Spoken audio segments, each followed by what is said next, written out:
It's so the problem with the number is that it varies based on the test, but it's 99th percentile. It's the high. It's like I think on the test that I did, I scored a 142. So Like, I think the highest one's like 150 or something. Like, I don't know. again, it depends on the test. I Yeah. don't like using the number. It's just, and even Mensa, like if you go through their list on their website for like what score you need based on which test, it varies based on the test. So you have to be in 98th percentile in order to be accepted into Mensa, and it's a proctored exam. Somebody has to be there to take it for you, like for you to take it with someone in person, type of thing. And it because I did it with a psychologist who was assessing me for ADHD, it worked. Like they accepted that as the proof. Um, and yeah, so it explains so much. Honestly, if there's something, you know what, let's get on this topic because it's such a life changing sort of thing. Is certainty. So I was thinking about this a lot the other day, where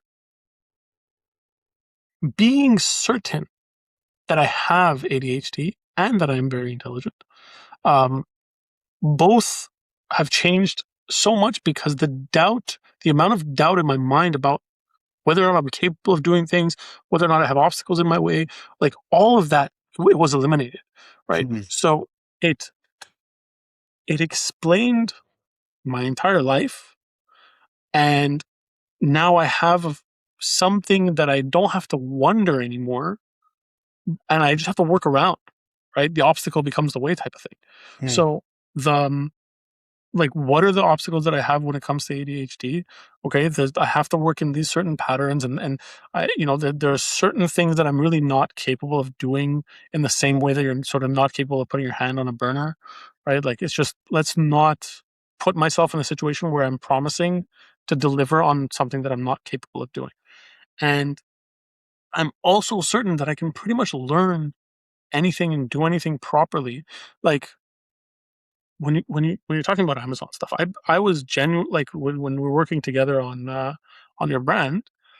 Part of the reason I cut through the chuff was because I'm learned it very quickly. I wasn't doing Amazon for very long before we started talking.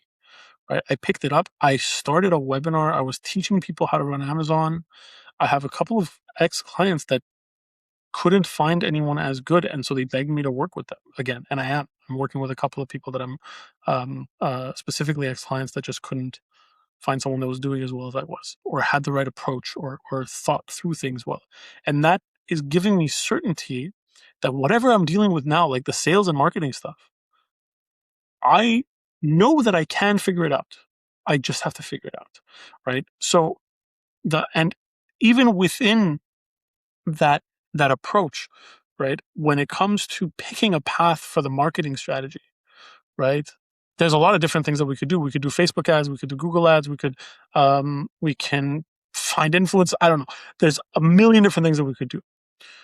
And in speaking with a lot of people that have been in the business, that are doing high ticket marketing, high ticket sales, Google ads is the first thing to do. Everyone said Google ads is the first thing to do. And now I'm certain that Google ads is the first thing to do. I'm not going to question that anymore.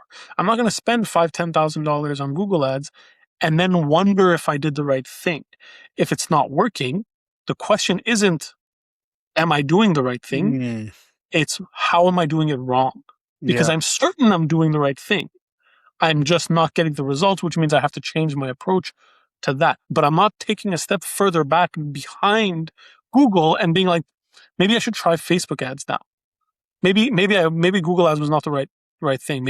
And that uncertainty there is a very dangerous thing. So I guess just being certain about as many things as possible in whatever you're trying to accomplish is the point, right? So are you sure that this product is going to be successful? Or are you sure that whatever? Right? How do we remove as much uncertainty from the process as possible? But that was a big part of the diagnosis, of like knowing that I have ADHD means I'm not wondering anymore, and even before starting to take the medication, it made a really big impact on my approach to things. Because it's like, okay, well, I'm not able to do this task. Is it because I'm stupid? Is it because I suck? Is it because I'm just incapable? Like, which had led me into like a downward spiral Yeah, that there's was all really this problematic it's a for me. very shame-inducing. Yeah, but now it's not that anymore, right? Now I'm certain of what it is, and I just have to work around it. That's super cool. Yeah, that we could do a whole thing on the the shame pre-certainty max shame ADHD life. That's Yeah. one. Another big one that you hit on for me is the what I call zoom in or zoom out. Like, am I doing the right thing, or am I did the right thing the wrong way versus I did the wrong thing? Is because what happens, as you know, is one tries something, I try something, and then it doesn't work. And I'm like going through that diagnostic list of, is it the right thing? Did I do the right thing the wrong way? Like all these, and then trying to zoom in and zoom out big picture. Was this the right thing? Zoom in. Did I do it well? Did I mismanage it?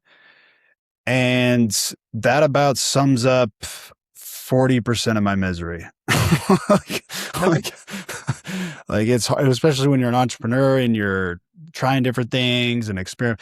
You know, before you get into Mensa and all this stuff, I'm like, well, some people say experimenting, you don't fail. It's just an experiment. So I'm like trying all these things. But even if you experiment, like if you don't have that certainty and the experiment fails, you still don't know like why it failed based on those two, if those are categorically the Yeah. two options.